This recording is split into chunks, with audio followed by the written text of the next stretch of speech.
자, 야구하는 점심 브런치. 안녕하세요. 저는 진행을 맡은 도상현 기자입니다. 오늘은 안치홍 위원님 나오셨습니다. 안녕하십니까? 반갑습니다. 예, 또 저희가 좀 해외도 좀 다녀오고 저 같은 경우도 위원님도 해외도 좀 다녀오시고 그러셨는데 아니 뭐야 이게 뭐야? 뭡니까 저거? 아니 물통이요 물통. 아 물통이에요? 네, 아, 물 물통이 여기다 예쁘네. 물통이 예뻐가지고 거기서 사오신 건가? 아니야. 했네. 아니야 이거 일회용 물통입니다. 아, 네. 그렇습니다. 네. 아니, 그리고 제가 이제 월요일날 자리를 좀 비우지 않았습니까? 월요일날 자리를 비우고 이제 장은상 기자님이랑 또 이제 김동현 기자님이랑 이제 두 분이서 진행을 하신 걸 제가 봤었었는데, 두 분이 뭐 워낙에 또 잘하시니까 저는 뭐 걱정 없이 갔는데, 이 팬 여러분들의 반응이 나는 실망이다 이거야. 네. 댓글에 보니까, 이제 도상현 없어도 되겠다. 그렇게 나온다 이거지? 그렇게 나온다 이거지? 봐봐요. 보고 싶었어요? 그렸어요? GNGO님 또 이렇게 바로 바로 이제 여론 이제 달래주시는 분들 아이 고맙습니다. 외국 갔다 왔니? 저도 갔다 왔죠. 너 네, 어디야? 저 베트남 갔다 왔죠. 너는 베트남? 네, 저는 놀러 갔다 온 건데 위원님은 또 일하러 갔다 오신 거라가지고 그죠? 예, 어쨌든 뭐 그렇게 됐습니다. 네, 나는 그래도 건너뛰진 않았어. 그건 그렇죠. 그치, 지난주 네. 금요일날 갔다가 난 일주일에 한 번 나오니까 딱 네. 그 시간 맞춰가지고 저는 오늘 아침 8시 5분에 딱 떨어졌어 비행기가. 그니까요. 어제도 오셨대. 그래서 빨리 와서 여기서 지금 샤워하고 시간 늦지 않게 잘 왔습니다. 네. 그렇습니다. 어쨌든 또 기다려주신 분들도 계시는 것 같아서 또 감사드린다는 말씀 전해드리고요. 그만두신 줄 알았어요 하셨는데 너? 네. 안 나와서 맨날 나오던 애가 안 나오던 나오니까. 안 나오니까 뭐 그럴 일은 일단은 뭐 없을 것 같다 좀 말씀 좀 드립니다. 상현이가 안 한다고 하면 이거 접어야 돼요. 또 누군가 있겠죠? 방송 접어야 아닌가? 돼. 접어야지 뭐. 그렇습니다. 도 기자님 얼굴이 좋아질 또 유니콘이 또 얘기를 하셨는데 또 잠깐 또 쉬고 오니까 또 좋아졌었던 것 같습니다. 고맙습니다, 여러분들. 자, 그러면 저희가 이제 오프닝에서는 일단 외국인 선수들 영입하고 있다는 소식 먼저 좀 전해드리도록 하겠습니다. SSG 같은 경우에는 뭐 이따 저희가 보편 뭐 일본 주제 때 말씀을 드리겠지만 여러 가지 지금 뭐 내용이 있기는 합니다만 어쨌든 할 거는 해야 되겠죠. 외국인 선수 이제 로버트 더거 선수를 90만 달러에 계약을 했습니다. 지금 메카티 선수의 또 대체 선수로 이제 한국에 오게 됐는데 성적만 놓고 봤을 때는 다소 좀 의문이 가는 건 사실이에요. 뭐 메이저리그에서도 이제 7점대 평균 자책점 그리고 트리플 A에서도 이제 5점대 평균 자책점이다 보니까 아니 뭘 보고 내려왔느냐 이렇게 얘기를 할 수 있는 그런 선수인 것 같기도 합니다. 이게 사실은 뭐 팬들 같은 경우에는 이러한 데이터를 보고서 이제 기대를 하시겠죠. 그렇죠. 근데 좀 결과 자체는 굉장히 좋지 못했네요. 성적은 좋지 못했는데 예전에 메릴 켈리도 사실 뭐 메이저 경험이 거의 없다시피 했던 투수였잖아요. 아예 없었죠. 그렇죠. 네, 그리고 뭐 마이너 경험 그 내용도 그렇게 막 뭐 일치월장한 그런 기량을 나타냈던 것도 아니었는데 어쨌든 국내 무대에 잘 적응해서 좋은 투수로 이제 완전히 탈바꿈이 됐고. 그러니까 구단이 바라보는 그 시각은 좀 다른 것 같아요. 어떤 성적도 물론 중요하겠지만 이 선수가 가지고 있는 그 구위와 뭐 커맨드나 다양한 이런 것들이 과연 국내에서 적합한 투수냐, 그렇죠. 통할 것이냐 이걸 보고 판단을 하기 때문에 사실 영입하는 데 있어서 기록적인 부분을 그렇게 많이 참고하지는 않아요. 그러니까 이게 말씀하신 것처럼 이 메이저리그 성적, 마이너리그 성적 이런 것들도 물론 뭐 좋으면야 당연히 좋겠지만 이 선수의 면면을 봤을 때 KBO 리그에 적응을 얼마나 할 수 있느냐, 또 KBO 리그에서는 얼마큼 또 좋은 성적을 뽑아낼 수 있느냐, 그거 딱 하나만 보고 데려오면 그만 아니겠습니까, 사실은. 맞습니다. 예, 그러니까 변화구를 뭐 예를 들어서 뭐 변화구를 정말 기가 막히게 던지는 투수다. 이러면 또 이제 영입할 수 있는 확률이 매우 높아지는 거고. 그렇죠.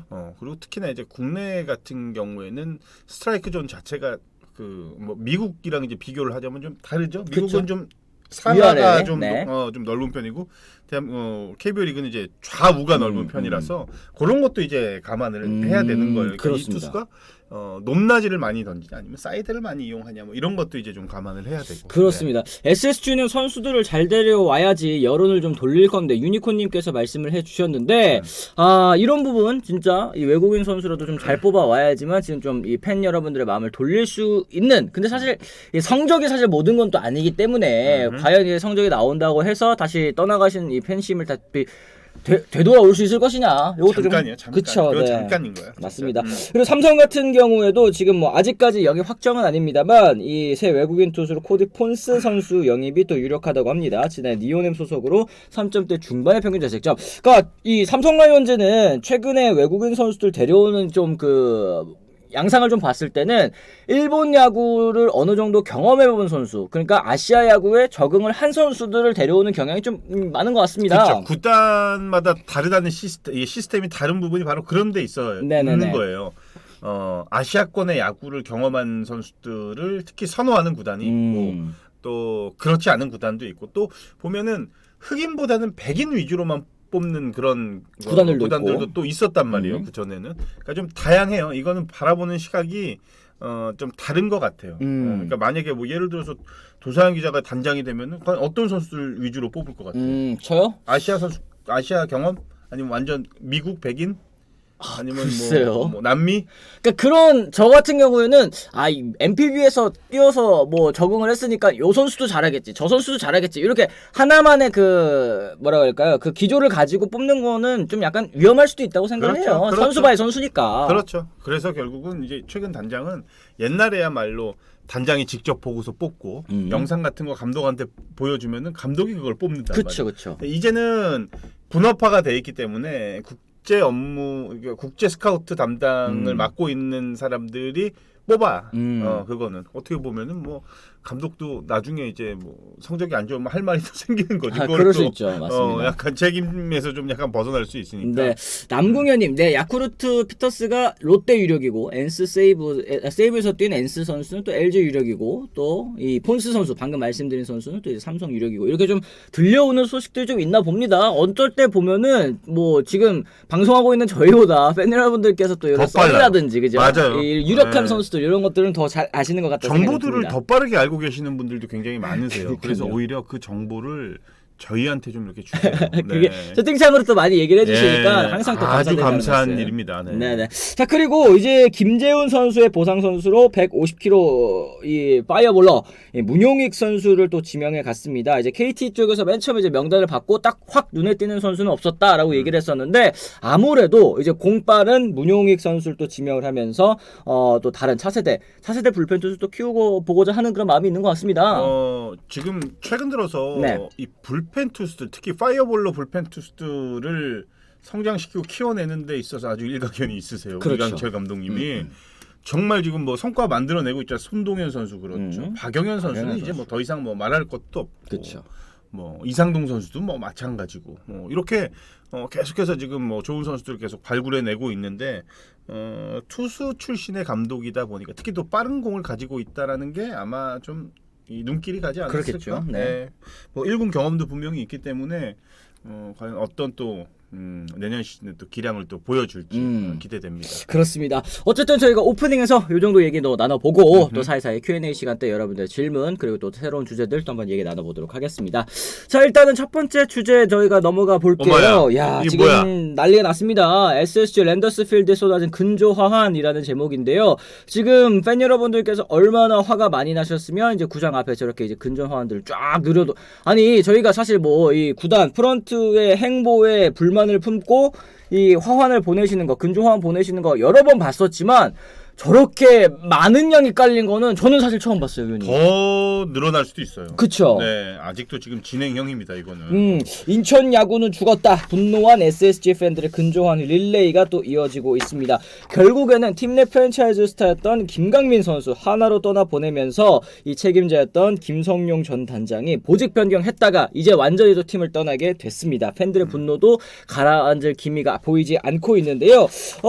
지금 뭐 근조 화환까지 보내면서 이제 집단 행동을 하고 있지 않습니까? 이 팬 여러분들의 반응에 대해서 위원님의 생각 좀 어떠신지 궁금합니다. 화가 뭐 저는 충분히 마음을 이해합니다. 예, 팬들의 마음 충분히 이해하고 여러 가지 올해 좀 이유가 있었죠. 물론 팀 성적도 좀 좋지 못했어요. 그렇죠. 좋지 못했던 부분도 이제 팬들이 좀 많이 화가 나신 것 같고 1차적으로 김원영 감독의 경질도 굉장히 컸죠. 그게 일단 출발점이었던 것 같습니다. 그러고 나서 이후에 이제 김강민 선수의 2차 드래프트. 2차 드래프트 그 중간에 이제 손시현 선수 영입하는 과정도 그렇죠. 코치. 이게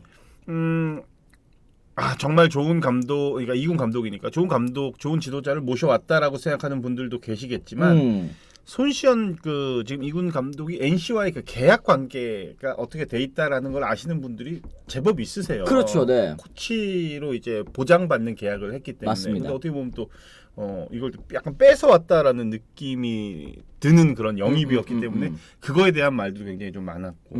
사실 그거는 묻혀야 될 얘기인데 이게 일이 이렇게 뻥 터지다 보니까 그것까지도 이제 프런트의 문제로 이제 좀 이야기가 좀 커진 것 같아요. 아 그렇죠. 뭐 말씀하신 것처럼 지금 손시현 코치 일도 있었고 그 사이에 이제 LG 트윈스가 한국 시리즈 진행을 하고 있을 때 뭐 앞뒀을 때인지 뭐 정확하게는 잘 기억이 안 납니다만 그때 이제 이호준 코치가 차기 SSG 감독이다 이런 얘기가 또 이제 흘러 나오면서 사실 LG 팬 여러분들께서도 아니 지금 이제 한국 시리즈 남았는데 이렇게 팀을 흔들어 놓으면 어쩌냐 이런 또 얘기까지도 하셨었거든요. 맞아요. 이게 좀 약간 일처리적인 측면에서 이 잡음이 짧은 기간 내에 여러 번 난다라는 것 자체가 뭔가 지금 이 구단 집단이 잘 돌아가지 않고 있다라는 걸 보여주는 반등이 아닐까 싶기도 하거든요. 이건 전적으로 이제 프런트의 문제라고 봐야 되겠죠. 현장에서 일어난 문제들은 아니기 때문에 좀 프런트의 문제라고 저는 생각을 좀 하고 이호준 코치의 감독설은 진짜 본인도 굉장히 속상했을 거예요. 그러게요. 네. 본인도 굉장히 좀 속상했을 것 같고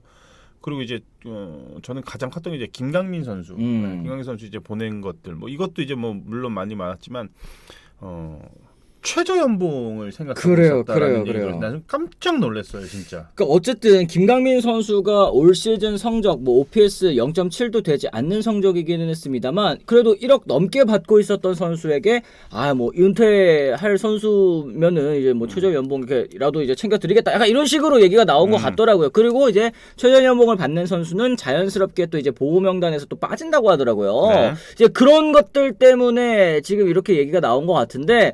이 선수 입장에서는 뭐 금액도 금액이겠지만 뭐라고 해야 될까 그 방 빼쇼 약간 이런 느낌을 확 받았을 것 같아요 그때. 할만 나겠습니까? 정말 그 23년이라는 긴 시간 동안 본인이 살아온 인생의 반을 한 팀에 진짜 충성을 했는데 그쵸. 그걸 그냥 완전히 뭐 뺏겨버리고 또 이제 떠나가야 된다라는 생각에 그게 이제 본인도 얼마나 답답했을 겁니까? 그 옆에 이제 김강민 선수를 23년 동안 정말 응원하신 그 팬들은 더 화가 나는 거고 저는 10분 이해가 돼요. 그러게요. 네. 너무 일처리를 정말로 그 아마추어처럼 하는 것 같아요 지금. 그렇습니다. 보면은. 그렇습니다. 그럼 정정하겠습니다. 이제 최저 연봉을 받는 선수는 샐러리 캡에 계산이 안 된다는 거고 또 2차 드래프트에는 당연하게도 또 지명할 수 있는 그런 선수가 됩니다. 그러니까 지금 이 김강민 선수의 이적으로 인해서 팬 여러분들께서 가장 크게 상처를 받으신 부분은 이제 팀의 역사. 사실은 이제 SK 때부터 응원하신 분들이 얼마나 많으시겠습니까? 그 SK의 이 산 증인 그리고 역대 이 우승을 얼마나 많이 시켜준 그 장본인인데. 지금 뭐 은퇴도 뭐 한다면은 뭐 코치 연수도 고려 중이었다. 뭐 영구 결번도 고려 중이었다.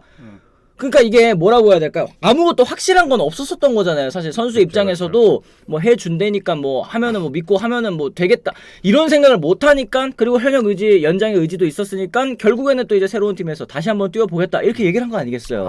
아마 더 이를 악물고 할 겁니다. 네, 더 이를 악물고 하고 이거는 뭐 SK에 대한 뭐 배신 배반 이런 느낌이 아니고 이번 일을 계기로 김강민 선수가 이 정도 나이가 들어도 충분히 할 수 있다라는 거를 더 보여주기 위해서 더 철저하게 저는 준비를 할 거라고 생각하고 김강민 선수가 정말 잘했으면 좋겠어요. 그렇습니다. 돈이 문제인가요? 진짜 예우라는 게 있는데 유니콘님 말씀하셨고 천재 시출견 제리님 쓱은 준 플레이오프하고 나서 수입당한 충격을 베테랑들에게 원인을 다 돌리는 것 같아요. 작년에는 누구 때문에 우승한 건데 제가 선수라도 너무 배신감 들 것 같다 이런 얘기 해주셨습니다. 사실 네. 나는 이제 걱정되는 게 그 다음 순서는 누구예요? 김광현 최정이에요. 그쵸. 네, 김광현 최정도 이러지 말라는 법이 없다라는 얘기가 되겠죠. 그러니까 김광현 선수가 김강민 선수의 하나 이적 그 발표가 났을 때 그 본인 그 SNS에다 막 그 글을 할 말은 해야겠다.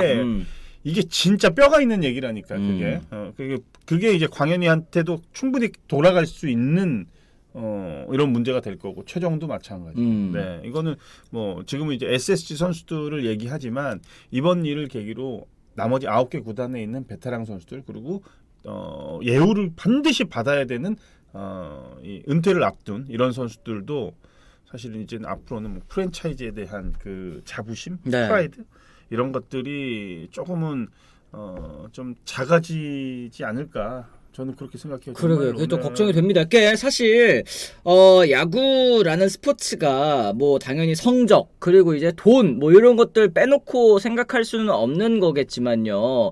이 여러분들께서 팬 여러분들께서 스포츠를 좋아하시는 이유가 저는 단순히 야구 잘하네, 성적 좋네, 아니면은 뭐 돈을 조금 쓰는데 성적은 또 좋게 나오네, 뭐 요런 거는 저는 아니라고 생각을 하거든요. 그 선수와 함께 쌓아온 추억이라든지 아니면 역사라든지 여러 가지 것들이 또 있기 때문에 그 팀을 응원하고 마음을 주고 정을 주는 걸 텐데, 이렇게 정준 선수, 마음준 선수를 이렇게 팽해버리는 모습을 보면은 팬 여러분들께서 어떤 생각이 드시겠습니까? 뭐 진짜로 이제 뭐 더 이상은 뭐 응원하지 않겠다.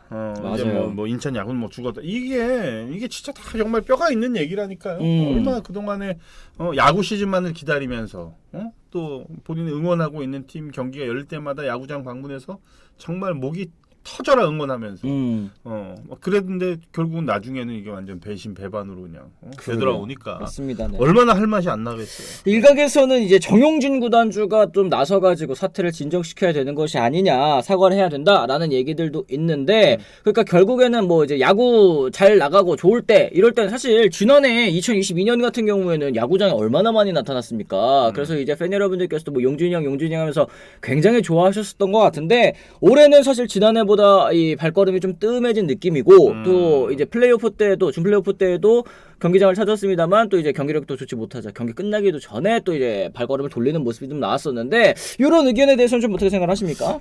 글쎄요. 이게 구단주가? 뭐 네. 구단주가 나와서 사과를 하게 되면 사실은 뭐 문제가 간단하게 좀 해결이 될 수 있는 뭐 그런 부분이 되겠지만, 생각은 아마 하고 있을 거예요. 그룹에서도 이걸 어떻게 좀 팬들의 지금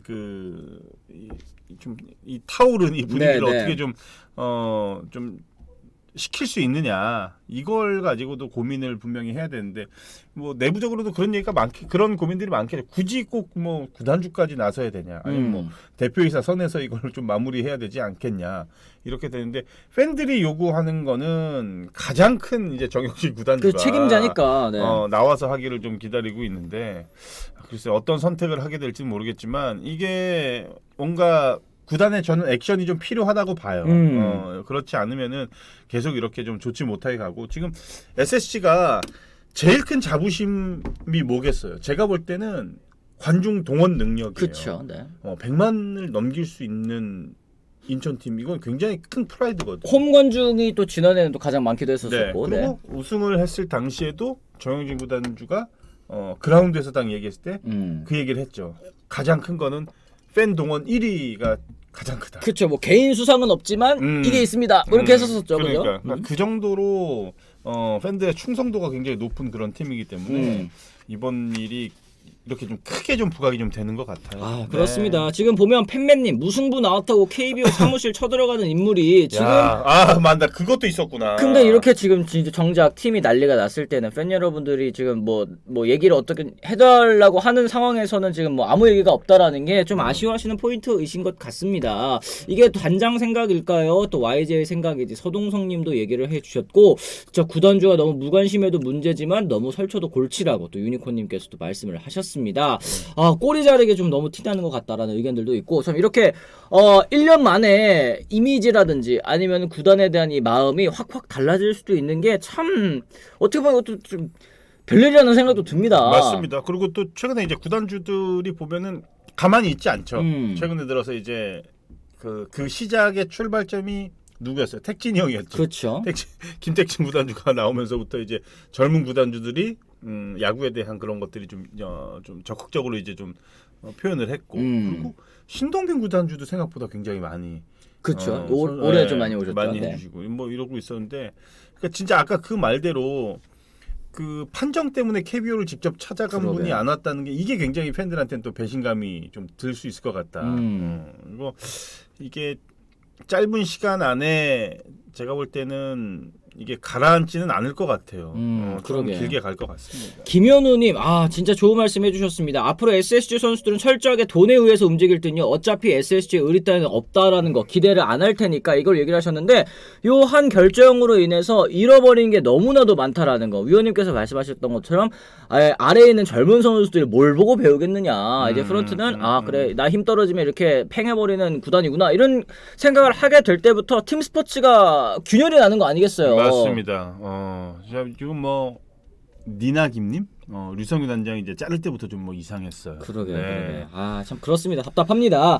자, 이제는 이 새로 필요한 거 이제 새 단장 영입일 것 같습니다. 지금 뭐 코칭 스태프들도 엄청 많이 변했고 뭐 기존 SSG 1군 코치 조원우, 이승호, 조동호 코치밖에는 남지 않았는데요. 엄청 많이 바뀌었네요. 여기에 이제 새 단장 내부 인사보다는 외부 인사 영입이 좀 유력한 것으로 알려졌습니다. 어떤 유형의 단장이 적합할지 여기에 대한 얘기도 좀 나눠봐야 될 텐데 위원님께서는 지금 이 위기 상황을 타개할 적합할 인물 어떤 분이 또 계실까요? 저는 내부 인사가 좀 필요할 것 같아요. 오히려? 저는 개인적으로 내부 인사가 필요할 것 같은데 구단의 방향은 완전히 뜯어 고친다라는 지금 방향을 설정을 해서 네.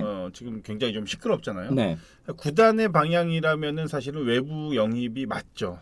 아예 그냥 새 판을 짜기 위해서는 내부의 어떠한 그 기존에 있었던 일들이 사실은 전혀 의미가 없고 필요가 없거든요. 근데 저는 제 개인적으로는 이 구단 정말 이 구단의 살림을 정확하게 잘 아는 분이 맡아줘야 된다. 그리고 SSG 같은 경우는 지금 오랜 시간 동안 구단에 몸담고 계시는 팀장급들, 그룹장급들이 오히려. 제법 있어요. 네네네.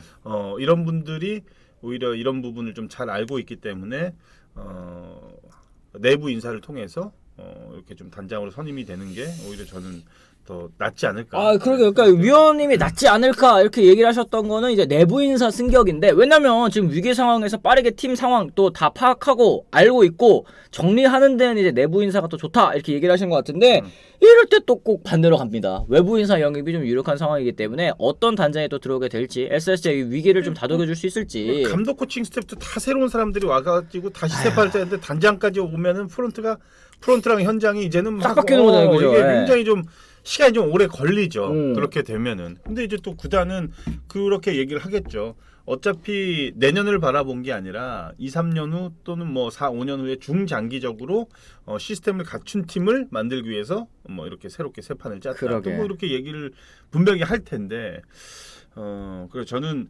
현장과 프론트가 이제 수장이라고 할 수 있는 감독과 단장이 새로운 사람으로 동시에 이제 영입이 되면은 네. 저는 좀 혼란스러울 것 같아요. 그렇습니다. 네네. 팬심 잃은 구단은 절대 성공 못한다. 선수들도 팬심에 힘 얻어서 꼴찌하다가도 올라가는데 이렇게 팬심 잃어버리면 내년 시즌 바닥을 칠 수도 더 큰 팬들의 힘을 잃지 않으려면 최대한 숙여서 사과하기를 최인희 파파님 말씀하셨고요. 또 이렇게 또 사실 순리대로 가야 된다라는 얘기도 해주십니다. 최영성님, 모든 것에는 순리라는 게 있습니다. 이런 식의 SK 색깔 버리는 거는 아니라는 생각이 또 드네요. 이런 얘기까지 해주셨는데요.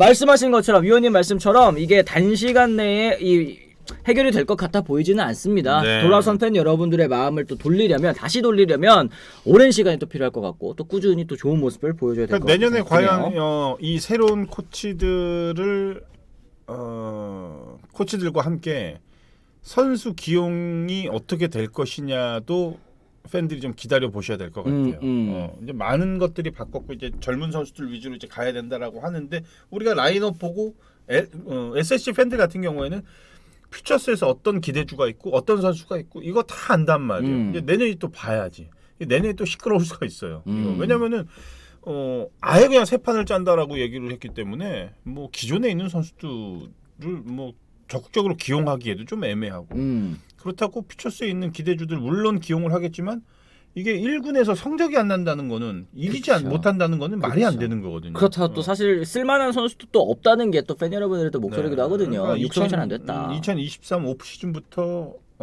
2024 온 시즌까지 아마 계속 그 시끄러울 것 같아. 아, 그러게요. SSG 는. 맞습니다. 이 모든 게 셀러리 캡 생각 안 한 장기 계약이 또 악성 계약이 되면서 이 사단이 난 듯하다. 봄날님 얘기를 해주셨는데 SSG 진짜 이 팬 여러분들께서 여러 가지 또 우려를 보여주시는 만큼 또 팀이 또 빠르게 안정이 되는 모습 보여줘야 될 것 같습니다. 자, 그럼 저희가 이제 댓글 살펴보면서 이제 두 번째 주제 또 한번 얘기를 나눠보도록 하겠는데요. 아까 또 룸 201님, 아유 고맙습니다. 5,000원 후원 감사합니다. 고맙습니다. 저희 방송 자주 오시는 분이에요. 저 이제 그래요? 본진 메이저리그 방송. 네. KBO는 1도 모르지만 암튼 도상현 화이팅! 고맙습니다. 항상 감사합니다. 네. 어쨌든 지금 요런 얘기들도 있어요. 키움 코치들 빼간 것도 욕 엄청 먹어야 되는데 상대가 키움이라 또 이슈도 안 돼요. 요런 얘기 하셨습니다. 그러니까 어느 정도 지금 코치진 다 꾸렸는데 그걸 빼가느냐. 요런 얘기 와우와우님께서도 얘기를 하셨거든요. 배영수도 데리고 갔죠. 배영수는 연수 간다고 다 준비 다 했는데. 그쵸. 뭐 그거는 이제 또 여러 가지 또 얘기가 나오는 거죠. 이거 그래서 이게 계속 남을까 고민을 많이 했었대요. 생각을 많이 했었대요. 그랬는데 결국에 이제 SSG로 또 이제 넘어간 것 같은데 투수 코치로 또 일본 투수 코치로 또 가게 됐습니다. 이 강병식 코치라든지 이런 분들도 또 옮겨갔다라는 게 팬 여러분들께서 키움 팬들 여러분들께서는 좀 속상할 만한 그런 포인트들이 아닐까 싶습니다. 삼성 임창민까지 혹시 데리고 온다면 그리고 오승환 재계약한다면 불펜 전력 어떻게 보시나요? 달콩이 떡볶이님께서 5,000원 감사합니다. 고맙습니다. 이게 임창민 선수 얘기가 왜 나왔냐면 위원님 혹시 이거 어떻게 나왔는지 아세요? 최근에 나온 얘기? 최근에 나왔어요. 왜냐면은 지금 이미 김재훈 선수 영입을 했잖아요. 그 이후에 추가 FA 불펜 영입도 고려하고 있다라는 거는 이제 언론에서 나왔는데 이해랑 대표, 그 리코 에이전시 또 이해랑 대표 있지 않습니까? SNS에다가 또 이제 기차 타고 어디 가는 거를 이제 올렸어요. 팬 여러분이 이거 어디 가는 겁니까? 인터넷에 이제 올리니까 경북권 가는 그쪽이었던 거예요. 그래 삼성 가는 거다. 그래서 이제 임창민 선수가 삼성 가는 게 아니냐, 지금 계약을 마무리하러 가는 게 아니냐, 이런 얘기까지 지금 나오고 있었거든요. 전 이거 보고 와 진짜 팬 여러분들 무섭다, 저 이 생각을 했거든요. 야, 정말 대단하다, 대단해. 대단한 사람인 것 같아요, 정말. 지천역 인근이라고. 맞아, 돌빌수님 기차 시간이랑 해 뜨는 방향으로 어디 가는지 추측하더라고. 대단하죠. 뭐 그것도 그거고 그렇게 딱 그 약간의 힌트를 딱 이렇게 좀 남기잖아. 남기는 것도 있죠. 이런 그렇죠? 것들 이제 네. 팬들도 굉장히 궁금해하고. 여튼 뭐 오프 시즌에 제가 볼 때는 굉장히 좀 재미있는 것들을 많이 이렇게 좀 만들어 주는 것 같아요. 에이전시에서도 보면은. 네. 그래서 임창민 선수는 삼성 저는 잘 어울릴 것 같은데. 네. 좀 C등급일 거예요 아마. 그쵸. 등급 자체가 네. 그렇게 높지 않기 때문에.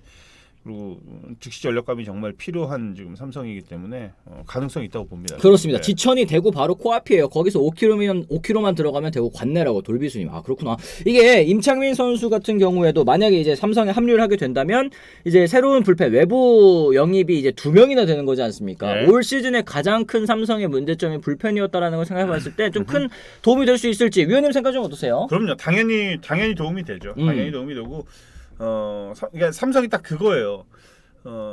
그 젊은 선수들을 가지고 이제 앞으로 이끌어 가야 될 삼성을 이끌어 가야 될 이제 미래들인데 네. 이게 계속 실패를 하니까 오히려 굉장히 좀 좋지 못한 거예요. 그렇죠. 이게 선수들이 본인의 기량을 분명히 좋은 기량을 가지고 있음에도 불구하고 이제는 부담감에서 벗어나지를 못하고 계속 부담을 안고 던지다 보니까 경기는 계속 지고 본인의 기량도 퇴보하는 느낌이 들고 막 이렇게 너무 안 풀렸던 거지. 네. 지금은 그런 거죠. 어떠한 한 번에 이 신인 선수, 젊은 선수가 갑자기 탁 튀어나와서 뭐 예전에 누구요? 뭐 누구라고 해야 돼? 이정우 선수, 뭐 김현수, 뭐 이 정도로 신인 때부터 그냥 탁 튀어나 이런 선수 사실 흔치 않거든. 그렇죠, 요즘에는. 실패와 성공을 반복할 때. 그때 베테랑들 뒤에서 이렇게 좀 맛도 좀 보고 좀 이런 그 시간들이 좀 필요한데 삼성은 그러지를 못했죠. 그런 그렇죠. 선수가 없었으니까. 지금 이제 이종열 단장의 생각도 그거죠.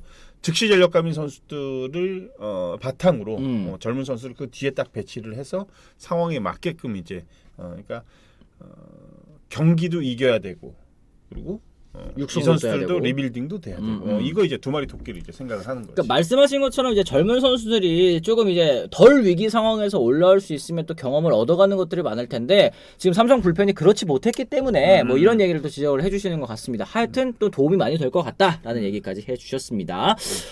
도기장님 아니님 롯데 진해수 영입에 대해서는 또 어떻게 생각하시나요? 이런 얘기 해주셨어요. 안민영님께서. 저는 롯데는 굉장히 좋은 지금 영입을 했다고 보는데 롯데는 크게 뭐 부담도 저는 없고. 냉정하게 보면은 롯데, 삼성 최근에 이제 하위권에 지금 계속 있는 팀들은 즉시 전력감인 선수들을 영입을 한다? 이거 굉장히 큽니다. 맞아요. 근데 작년에 보면은 김상수, 윤명준, 신정라 이런 선수들 영입했는데 나름 저는 효과를 봤다고 봐요. 어차피 기존에 있는 팀에서는 기회를 받지 못하는 선수들이었기 때문에 진해수 선수 같은 경우는 왼손에도 희소성도 있고 그렇죠. 롯데가 가지고 있는 또 왼손 불펜의 약점도 분명히 있으니까 진해수는 저는 요긴하게 아주 롯데에서 활약하지 않을까 싶은데. 그렇습니다. 네. 그렇습니다. 자, 이렇게 진해수 선수 얘기까지 저희가 한번 나눠봤고요. 저희가 이제 두 번째 주제 양석환 선수 얘기로 한번 넘어가 보도록 하겠습니다. 슈퍼챗 저희가 또 이따가 소화를 해드리도록 하겠습니다. 한상님 고맙습니다.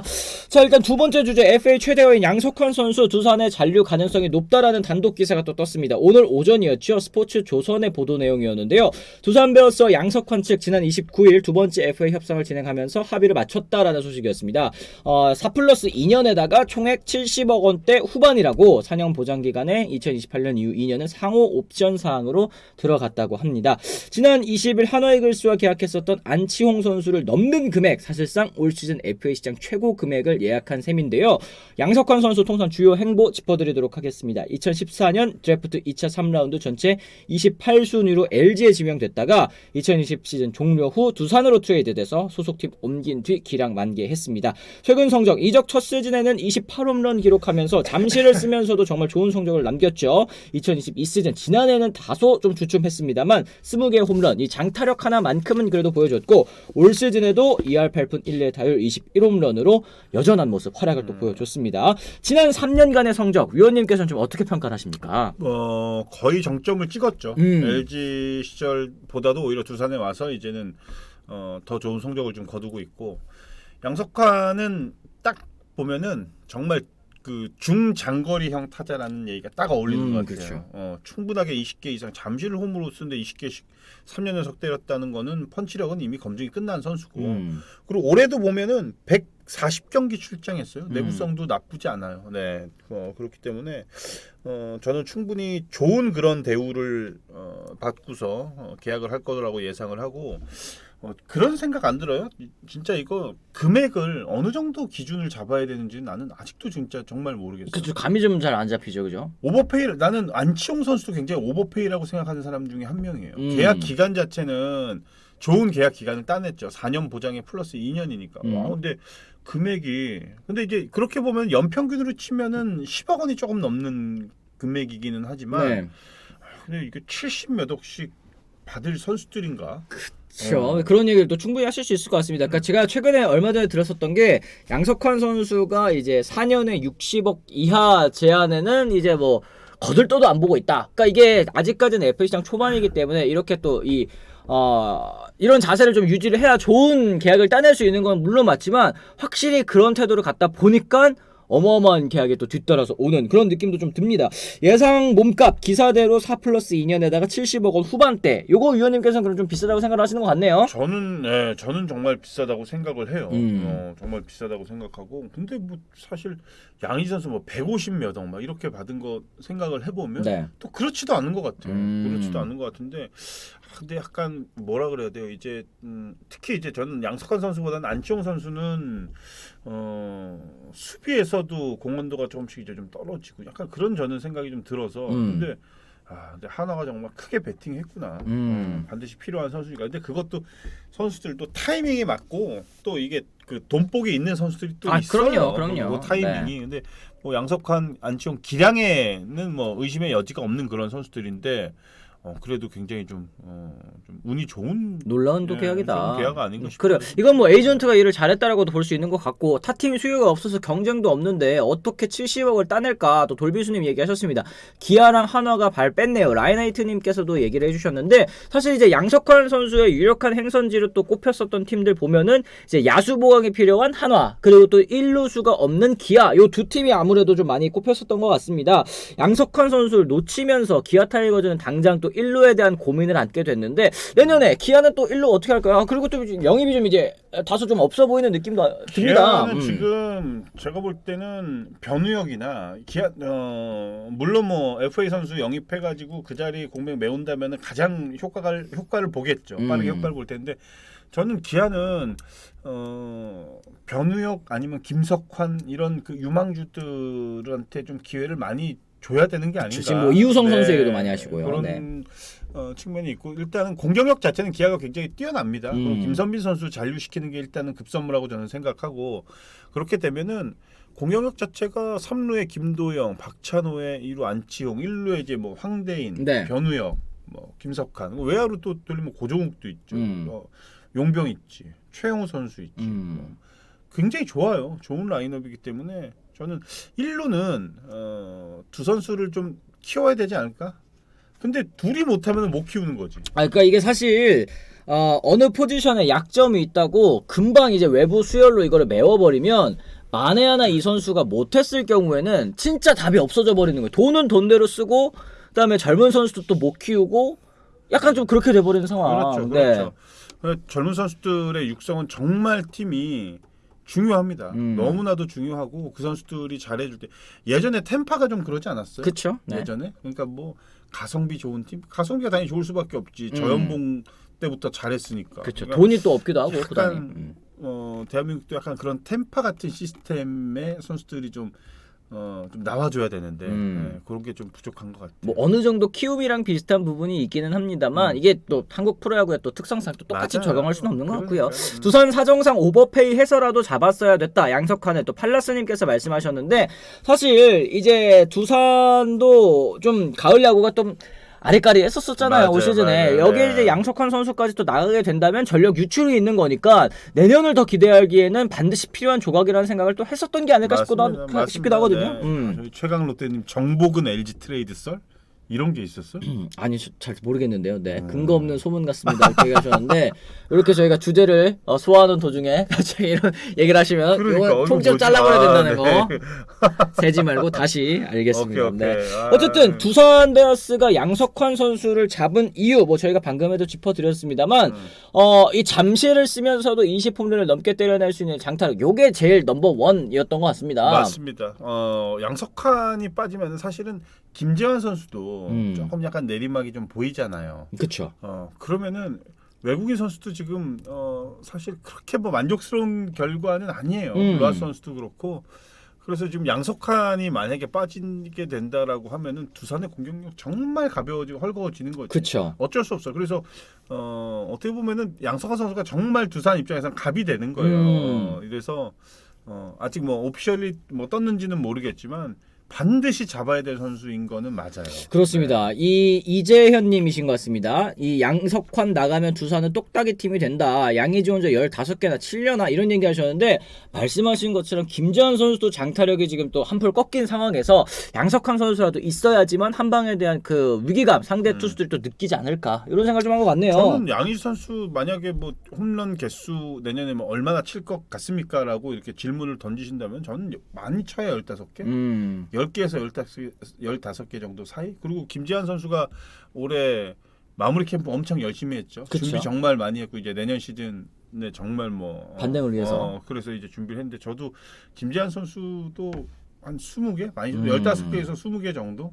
그 정도를 예상을 하고 있거든요. 그러니까 양석환이 빠지게 되면은 팀 홈런 개수가 얼마나 빠지겠어요. 그쵸. 네, 그래서 반드시 양석환 선수는 두산한테는 필요한 선수입니다. 진짜. 그렇습니다. 네. 두산도 젊은 내야수들이 좀 이제 주전급으로 올라와야 합니다. 위에 제가 봤었던 댓글 중에 좀 기억이 나는 게 아직도 두산은 김재호가 주전 유격수라고 이런 거 사실 좀 문제 아니겠습니까? 젊은 선수들 좀 치고 올라와서 세대 교체가 이루어져야 될 그런 시점인 것 원래 같긴 합니다. 진짜 두산이 그 세대 교체 화수분 그쵸. 이게 원래 원조인데. 누구 나가도 새로운 선수 계속 나오고 그죠? 네. 뭐 크게 이종욱 기대하지- 선수 나가고 뭐 박건우 선수 나오고 그죠? 크게 기대하지 않았는데 이 선수 그냥 1군에서 갑자기 그냥 느닷없이 나타나가지고 그냥 뭐 주전 자리 그쵸. 꿰차고 막 국가대표 되고 이런 게 진짜 많았는데 최근에는 약간 두산이 그런 게 좀 주춤한 것 같아요. 네. 맞습니다. 이게 또 육성이라는 게 참 이게 또 세대가 좀 있는 것 같다라는 생각이 좀 들기도 하고 또 꾸준히 또 두산이 좋은 성적, 이 호성적을 거뒀기 때문에 좋은 유망주를 뽑을 기회도 좀 많이 없었지 않나 냉정하게 싶어요. 보면 해마다 그럴 수는 없죠. 맞아요, 어떻게 네. 그래요? 근데 두산만큼 그렇게 장시간 동안 음. 좋은 유망주들 계속 발굴해가지고 키워내서 팀의 중심 선수 만들어낸 건 정말 대단합니다. 그렇습니다. 팔라스님 3년 연속 잠실에서 20홈런 이상 친 선수라 잡기는 해야 되고 김대한이나 박지훈, 박준영, 홍성호, 양찬열 이런 선수들이 좀 커줘야죠. 이유찬도 그렇고 기대주들에 대한 이 얘기까지 또 많이 해주셨습니다. 이 선수들 좀 살아나주기를 또 바라도록 하겠습니다. 자 오늘 저희가 이제 목요일입니다. 저희가 이제 비시즌에는 경기가 없기 때문에 재미로 하는 야구 퀴즈 또 한번 해봐야 될 텐데요. 올 시즌 FA 최대여 양석환 선수의 올 시즌 홈런 개수를 맞춰주시면 됩니다. 이따가 오후에 올라가는 저희 또 이벤트 영상에 댓글만 달아주셔도 참여가 됩니다. 정답 맞춰주시면 더더욱 좋겠죠. 정답 맞춰주신 분들 한해서 혹은 이제 참여해주신 분들 또 한해서 저희가 또 추첨을 통해서 아쿠아팩 계속 또 드리고 있습니다. 구강세정기 아쿠아팩 여러분들께서도 꼭 한번 써보시기를 바라는 마음에서 저희가 드리는 건데요. 힌트 뭐 보니까 두산 베어스의 레전드, 이제 베어스의 레전드 박철순 선수의 또 등번호와 올 시즌 양석환 선수가 때리는 홈런 개수가 또 똑같다고 하더라고요. 요건 또 금방 검색해 보시면 찾으실 수 있는 답변이니까 여러분들 많이 참여하시고 상품 받아가셨으면 또 좋겠습니다. 자 어쨌든 저희가 이렇게 오늘도 역시 또 방송 이어가 봤습니다. 저희가 마무리로 또 댓글 몇 개만 또 소화를 해보면서 오늘 방송 정리를 해보도록 하겠는데요.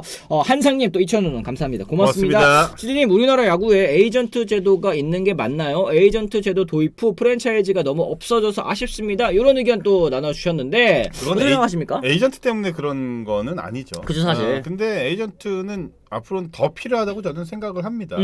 더 필요하다고 생각을 하고 저는 오히려 선수뿐만이 아니라 감독 코치도 에이전트가 필요하다고 생각하는 사람 중에 한 명이에요. 오히려 코치들은 더 그런 것 같아요. 더 그런 것 같고 그래서 에이전트는 제가 볼 때는 선수와 에이전트 좋은 관계 계속 유지할 수 있는 사이라면 저는 적극 찬성하고 당연히 그래야 되는데 추가적으로 코치 감독도 필요하다.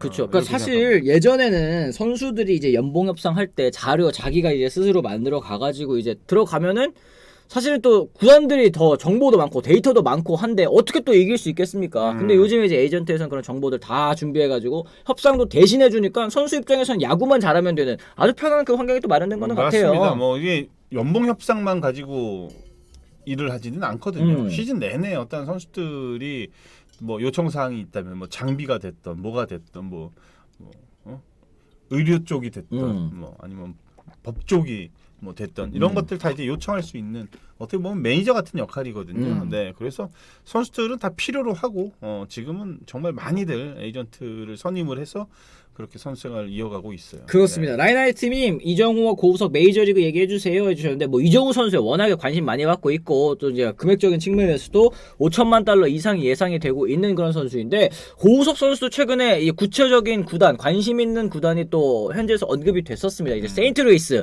김광현 선수도 뛰었고 오승원 선수도 뛰었었던 시절 세인트루이스가 고우석 선수를 노리고 있다라는 얘기가 나왔었는데 요거 뭐 계약 조건 같은 경우에는 뭐 그렇게 큰 금액은 아니겠습니다만 어쨌든 관심이 있다는 팀 나왔다는 거는 무은차는 최소한 아닐 것 같다는 일단 생각이 좀 들고 뭐 일각에서 나오는 3년에 막 2,400만 달러 요거는 여러분 제가 확실하게 말씀드립니다. 요거는 그냥 팬 블로그에서 나온 얘기를 또 국내 기사에서 좀 부풀려가지고 해외 현지 매체에서 요렇게 예상을 하더라 이게 가져온 거기 때문에 너무 깊게 보실 필요는 좀 없을 것 같습니다. 3년에 2,400만 달러면 당연히 가야죠. 어디가 됐든 무조건 뭐 숨도 안 쉬고 그냥 불펜 투수가 연간 800만 달러 받는 거는 세더맨이라든지 아니면 정상급 마무리 투수들에 한해서기 때문에 이거는 좀 약간 현실성이 좀 떨어진다. 그래. 우리도 이제 내년에 이제 여기 이제 또 계약 준비해야지. 뭔 계약을 준비해요? 4+1. 4개월, 저희도요? 4개월 플러스 2개월. 4개월 플러스 2개월. 아, 개월수로 우리는. 이게 개월이지. 야, 일수가 아닌 게 다행이다, 임마. 40일, 20일로. 자, 내년에도 저희 브런치는 갑니다. 하지만 내후년은 모르기 때문에 저희는 이제 개월수로 계약을 해야 될 수도 있습니다.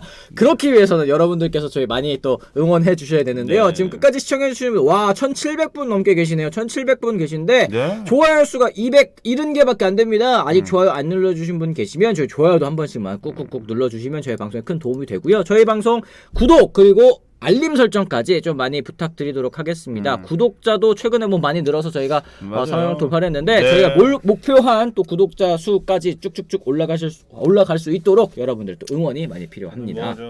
저희 담당자 저 이창규랑 뭐 계약해야 되는데 불편한 관계 때문에 네? 불편해요. 괜히 전 제가 안 오고 우리 아빠를 보내겠습니다. 52년생.